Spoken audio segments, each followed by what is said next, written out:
देखो, बोरियत होने लगी, टाइम पास करने के लिए तुम धर्म सुनने जाते हो, वो एक अलग बात है। तुम्हारे पास बहुत पैसा हो गया, तुम मंदिर बनवाने लगे, दान देने लगे, कहीं के ट्रस्टी बन गए, वो अलग बात है। और वास्तव में संसार से दुखी होकर आत्म कल्याण की भावना से आत्मा की बात सुनना अलग बात है। अंतर समझ में आया बसेन जी? क्या अंतर इन दोनों में? ऐसे आपको हजारों आदमी मिलेंगे जो मुमुक्षु हैं, लेकिन उन्हें आत्म कल्याण की सच्ची भावना नहीं है। वे मुमुक्षु कैसे बन गए कि एक तो रुपया पैसा बहुत था, समझना मेरी बात।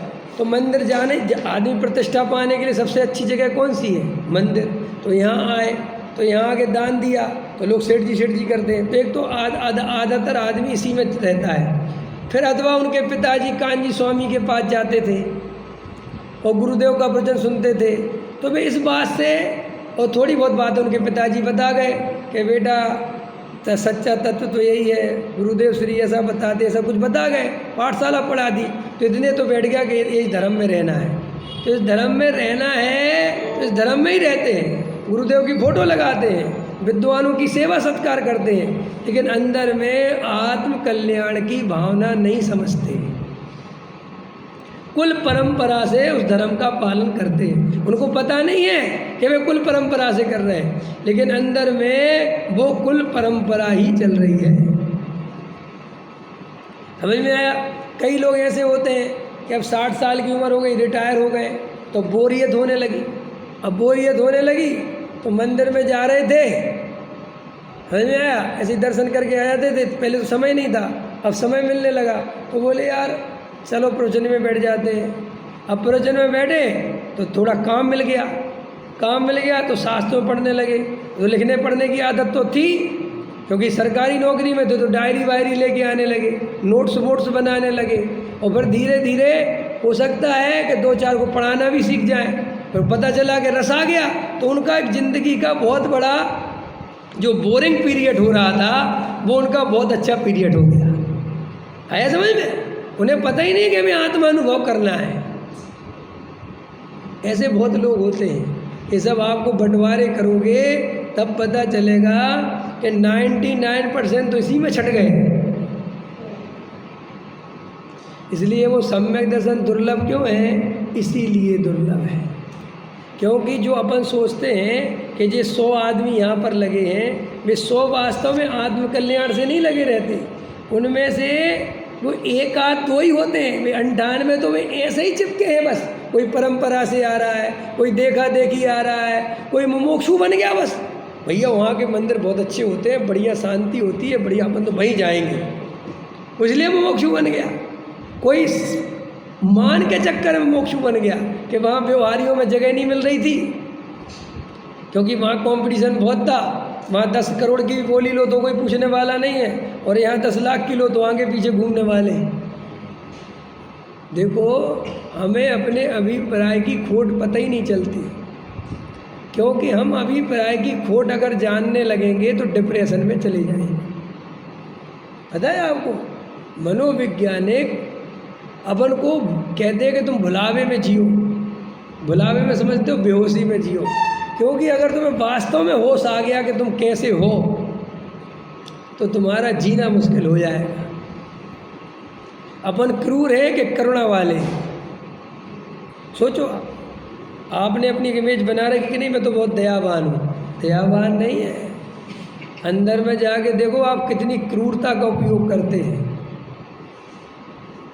लेकिन आप वो वाली छवि बिल्कुल भी ज्ञान में लेना नहीं चाहते, क्योंकि वो वाली इमेज जो है वो आपको डैमेज करती है, वो आपको बहुत डिप्रेशन में ले जाती है। तो आप नहीं मैं तो बहुत दयावान हूँ, मैं तो बहुत, अरे भाई साहब हम तो, अंदर समझ में आया, ये छोटे छोटे जीवों की रक्षा करके और बड़े जीवों के साथ घट करके,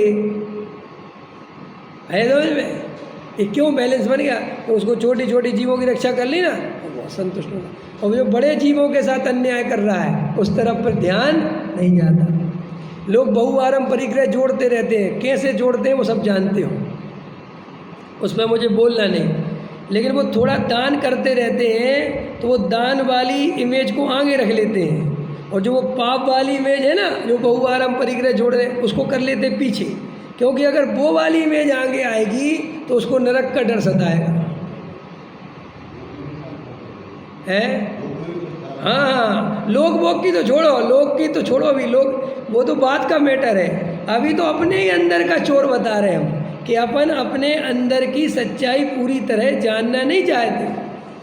बोलो अपने अंदर सच्चे में आत्मकल्याण की भावना है क्या? देखो अपना, किसी से कहने की जरूरत नहीं है, तुम खुद देखो कि मेरे अंदर में क्या ईमानदारी से वास्तव में आत्मकल्याण की भावना है कि बस मुझे पता ही नहीं है कि है भी कि नहीं, बस मैं साथ को पढ़ लेता हूँ, सुन लेता हूँ, प्रवचन में चला जाता हूँ, पूजा में चला जाता हूँ, विद्वानों को बुला लेता हूँ, क्या मैं इसी में ही आत्मकल्याण हो जाएगा? ये चल रहा है मेरे अंदर।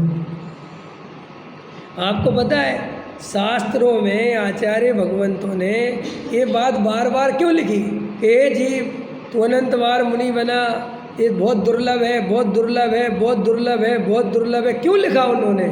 इसलिए लिखा कि दुर्लभ इसलिए है कि ये जीव कहीं पर भी संतुष्ट हो जाता है। एक बार एक राजा था, कहानी है समझने लायक। उस राजा को वो बहुत भगवान की आराधना करता था, बहुत भक्त था।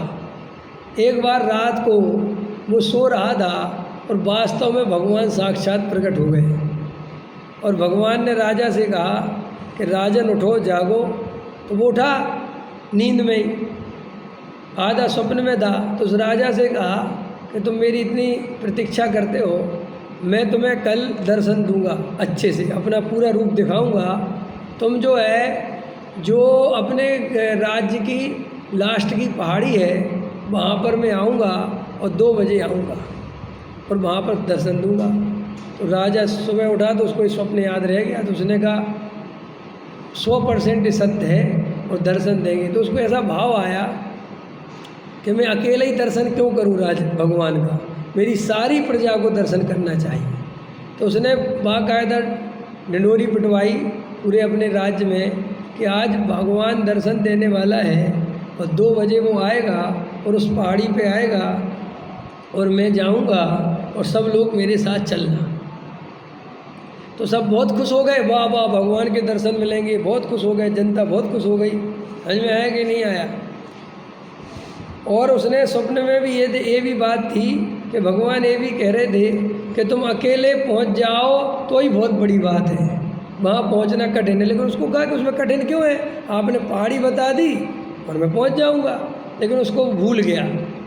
अब यहाँ से लोग चले, तो चलते चलते जब पहली पहाड़ी आई तो वो पहाड़ भगवान ने तावे का बना दिया। काहे का बना दिया? तो जो 1000 आदमी जा रहे थे उसमें से 500 तो तावे के पहाड़ पे चिपक गए। बोले हमें नहीं चाहिए भगवान, हमारा तो भगवान यही है। 1 किलो तावा 1200 रुपये किलो है, हमारी तो ज़िंदगी आराम से कट जाए। तो जिसको जो तेना मिला भरा।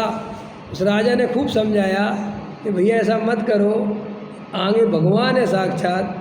लेकिन नहीं माने, 500 तो निकल गए, बचे कितने? 500। उदाहरण के लिए आगे चले तो दूसरा पहाड़ आया, वो चांदी का था। काय का था? तो भाई साहब और लोग पागल हो गए, अरे यही भगवान है भाई साहब, चांदी मिल गई, अब तो कहीं नहीं जाना, 2 लाख रुपए किलो है, समझ में? और उसमें से 400 आदमी चांदी में चिपक गए। कितने बचे? 100। राजा ने उनको भी समझाया कि देखो ये सब अपने साथ जानबूझ के ब्रह्मा माया रच रहा है ताकि अपने को भगवान के दर्शन ना हो पाए। क्योंकि भगवान के दर्शन हो जाएंगे तो हिंदू परंपरा पता है, सीधा भगवान के दर्शन करने से बैकुंठ मिलता है। बैकुंठ माने मोक्ष, सीधा करें। तो भैया 100 ही बचे। राजा तो समझ रहा था कि सब गड़बड़ हो रही है। अब आगे गए तो भाई साहब सीधा सोने का पहाड़ मिल गया। अब सोने का मिल गया तो सबने राजा से कहा चूल्हे में गए भगवान और चूल्हे में जाओ तुम, समझ में आया? सब खत्म। और भाई उठाया सोने का कि भैया सोना तो इतना ही सा कितना हो जाएगा, और सीधा पहाड़ ही। समझ में आया कि नहीं आया? तो राजा अकेला बचा। समझ में आया? अब कहानी यहाँ से आगे ट्विस्ट लेती है कि अब राजा फिर भी नहीं लालच में आया और राजा आगे बढ़ा। तो कहते हैं कि 14 पहाड़ जो है बिल्कुल हीरे जवाहरात का ही मिल गया। और राजा अकेला। राजा का भी एक बार मन डोला कि यार कि है भी कि कुछ हीरे ही ले लूँ क्या। फिर भी राजा ने अपने को समझाया, नहीं नहीं नहीं नहीं, ये तो सब नश्वर है। और राजा आगे बढ़ गया तो कहते उसे भगवान मिल गया। तो राजा से भगवान ने कहा राजा से कि क्यों इतनी भीड़ लेके चल रहे थे, कहाँ है वो भीड़। बोले साहब आपने सही कहा था कि अकेले ही पहुँच जाओ तो बहुत बड़ी बात है, समझ में आया। ऐसे ही ये मोक्ष मार्ग है, समझ में आया।